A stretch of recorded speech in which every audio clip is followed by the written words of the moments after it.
Assalamualaikum warahmatullahi wabarakatuh. Baiklah, di video kali ini saya akan menjelaskan tentang pembahasan soal mengenai pengantar pengembangan sistem dan analisis sistem. Di mana kali ini saya akan membahas soal tentang mata kuliah sistem informasi akuntansi. Sebelum itu, saya akan memperkenalkan diri saya. Perkenalkan nama saya Dea Fitri Antoni, NIM 19053075, mahasiswi jurusan Pendidikan Ekonomi Konsentrasi Akuntansi Universitas Indonesia.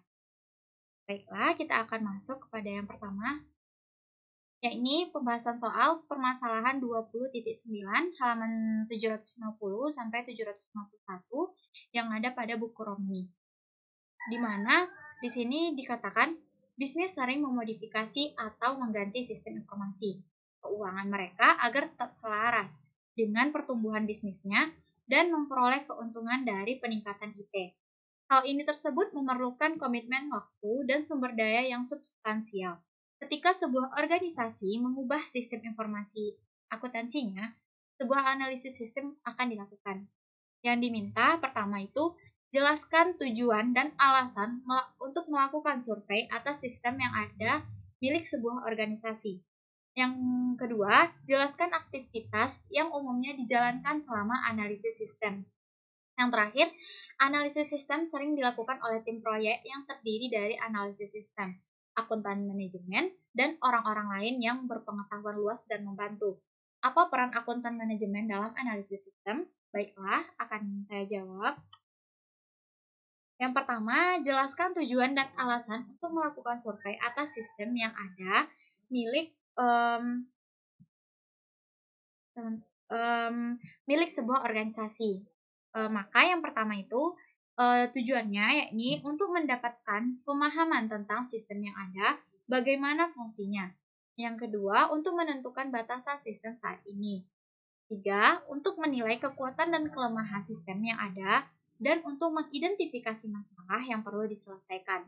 Yang keempat, untuk memberikan ide desain untuk sistem baru dan mengidentifikasi sumber daya yang tersedia. Yang terakhir itu untuk memberikan informasi tentang kebutuhan informasi pengguna. Yang kedua, jelaskan aktivitas yang umumnya dijalankan selama analisis sistem. Yang pertama itu adanya investigasi awal, di mana investigasi awal ini adanya verifikasi sifat masalah dan kebutuhan pengguna. Yang kedua, kumpulkan informasi yang akan diperlukan untuk mengevaluasi kelayakan permintaan. Yang kedua itu survei sistem, di mana dalam survei sistem, pelajari dan tinjau struktur organisasi yang ada untuk menentukan fungsinya. Lalu, kumpulkan dan tinjau dokumen dan laporan internal untuk menentukan desain, konten, penggunaan, frekuensi persiapan, dan lain-lain.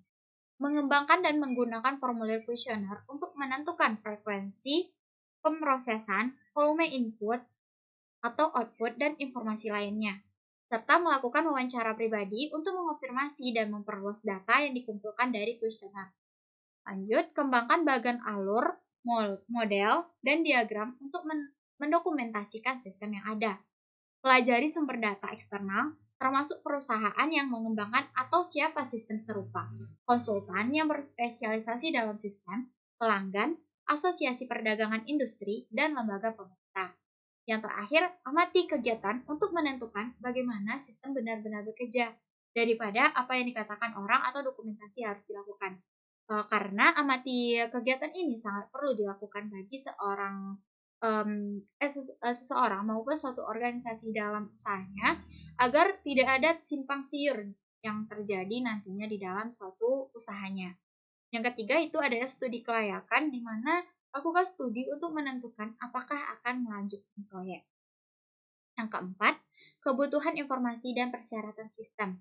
Pertama, tentukan dan dokumentasikan. Ini merupakan hal yang wajib, karena setiap kali kita lakukan itu harus menunjukkan suatu buktinya, yakni dengan adanya dokumentasi, yakni mendokumentasikan kebutuhan informasi pengguna. Yang kedua, tentukan dan dokumentasikan persyaratan sistem baru. Yang kelima, laporan analisis sistem. Ringkas dan dokumentasikan lagi semua temuan dari seluruh rangkaian aktivitas analisis yang dilakukan. Yang C, analisis sistem sering dilakukan oleh tim proyek yang terdiri dari analisis sistem, akuntan manajemen, dan orang-orang lain yang berpengetahuan luas dan membantu. Apa peran akuntan manajemen dalam analisis sistem? Yang pertama itu, sebagian besar pekerjaan analisis sistem dilakukan oleh orang-orang sistem. Namun, akuntan manajemen adalah bagian penting dari tim pengembangan dan akan membantu dalam memberikan informasi tentang berbagai aspek sistem. Yang kedua itu, kebutuhan manajemen untuk laporan yang diperlukan dan formatnya. Yang C, mempersiapkan seluruh persyaratan sistem. D, mempersiapkan dokumen sumber sedang digunakan. E, relevansi, keandalan, dan ketepatan waktu data input atau output. F, kontrol internal yang ada dan yang harus dimasukkan ke dalam sistem baru atau yang sedang didesain ulang. Baiklah, lanjut kepada soal selanjutnya, yakni permasalahan 20.12, halaman 792 sampai 753, di mana manajer di beberapa perusahaan menghadapi krisis pengembangan sistem yang sedang berlangsung. Departemen IS mengembangkan sistem yang tidak dapat atau tidak akan digunakan oleh bisnis. Inti dari masalah ini adalah pemisahan besar, dalam arti kata yang memisahkan dunia bisnis dan dunia IS. Beberapa departemen tampaknya mampu atau siap untuk menyeberangi celah ini. Salah satu alasan krisis adalah bahwa banyak perusahaan mencari cara untuk meningkatkan sistem yang ada dan sudah kuno atau untuk membangun yang baru. Alasan lain adalah penggunaan luas sistem berbasis PC atau komputer yang telah melahirkan harapan berlebih dari penggunaan yang tidak terpenuhi Departemen SI. Penggunaan mencari aplikasi yang lebih kuat daripada yang tersedia di banyak sistem yang lebih lama. Biaya pembagian besar bisa menghancurkan sebuah perusahaan kimia Pantai Timur, menghabiskan lebih dari $1 juta untuk sistem penganggaran dan kontrol yang tidak pernah digunakan. Keahlian Departemen Sistem adalah keunggulan teknis, bukan anggaran. Akibatnya sistem baru benar-benar meleset dari sasaran ketika datang untuk memenuhi kebutuhan bisnis. Sebuah bank, Midwestern, menggunakan alat rekayasa perangkat lunak, yakni CASE, yang dibantu komputer yang mahal untuk mengembangkan sistem yang diabaikan pengguna karena belum ada perencanaan desain. Seorang analisis senior untuk bank mengatakan, mereka membangun sistem dengan benar, tapi sayangnya mereka tidak membangun sistem yang tepat. Baiklah, di sini diminta yang pertama itu, apa pembagian besar dalam proses pengembangan sistem? Apa yang menyebabkan kesenjangan? Yang B, apa yang akan Anda sarankan untuk memecahkan krisis informasi yang sangat besar ini? Yang C, diskusikan peran perancang sistem, manajer bisnis, dan pengguna akhir dapat mengambil untuk mempersempit pembagian besar. Yang D, siapa yang memainkan peran paling vital dalam pengembangan sistem efektif? Maka jawabannya yang A itu, pemisahan besar dalam proses pengembangan sistem, yakni pemisahan besar adalah kesenjangan antara kebutuhan informasi manajer, bisnis, dan informasi yang dihasilkan oleh. Pemisahan besar itu terjadi karena yang pertama itu banyaknya sistem yang ketinggalan zaman dan tidak menghasilkan informasi yang diperlukan. Yang kedua, pengguna akhir berpendidikan lebih baik menuntut sistem informasi yang lebih kuat dan hasil yang lebih baik dari sistem informasi yang menghasilkan dari sistem informasi yang tidak bekerja. Yang ketiga, komunikasi yang buruk di antara perancang sistem, pengguna akhir, dan manajer bisnis menghasilkan pengembangan sistem informasi yang tidak efektif. Yang keempat, masih terdapat orang-orang IS yang belum atau bahkan tidak memahami operasi dan manajemen bisnis. Yang B, apa yang akan saya sarankan untuk memecahkan krisis informasi yang sangat besar ini? Yang pertama itu adalah desain sistem yang efektif adalah analisis bisnis yang menyeluruh untuk memahami bagaimana bisnis beroperasi dan bagaimana fungsi bisnisnya. Fungsi bisnisnya itu berhubungan. Ini dapat membantu para profesional sistem dan manajer bisnis untuk berkomunikasi secara efektif ketika mengembangkan sistem yang terintegrasi. Baiklah, kita lanjutkan. Yang kedua, bisnis dapat mempekerjakan manajer dengan latar belakang sistem sehingga mereka dapat menjadi penghubung antara departemen sistem dan departemen keuangan dan akuntansi. Membantu manajer bisnis untuk mengkomunikasikan kebutuhan mereka dengan jelas. Para manajer ini harus bersedia dan bisa terlibat dalam proses pengembangan IS. Yang ketiga, lebih banyak keterlibatan dan interaksi antara staf sistem dan pengguna akhir. Pengguna akhir harus mengambil peran aktif dalam proses pengembangan. Secara khusus, desainer harus bekerja sama dengan pengguna akhir untuk menilai kebutuhan dan mengembangkan solusi kerja tertentu. Yang keempat itu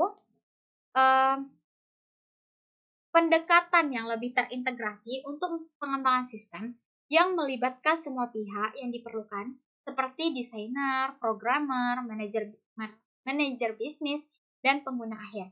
Yang terakhir, manajemen harus memberikan pelatihan yang diperlukan karyawan untuk membuat sistem bekerja dengan benar. C. Diskusikan peran perancang sistem, manajer bisnis, dan pengguna akhir dapat mengambil untuk mempersempit pemisahan besar. Maka jawabannya yang itu perancang sistem dapat melibatkan pengguna akhir dan manajer dalam proses desain dan pengembangan. Ini mengurangi masalah perilaku yang terkait dengan sistem baru dan meningkatkan probabilitas bahwa sistem akan memenuhi tujuan bisnis yang diinginkan. Mereka juga harus melakukan upaya bersama untuk memahami proses bisnis perusahaan. Manajer bisnis dapat mendukung upaya tim desain untuk mendorong keterlibatan pengguna akhir dalam proses pengembangan. Selain itu, manajer bisnis dapat berkomunikasi secara teratur dengan pengembangan sistem untuk memastikan bahwa sistem memenuhi tujuan bisnis. Selanjutnya, pengguna akhir. Pengguna akhir ini dapat menjembatani pemisahan besar dengan mengambil peran kooperatif dan interaktif dalam proses pengembangan. Soal terakhir, siapa yang memainkan peran paling penting, paling vital dalam pengembangan sistem yang efektif?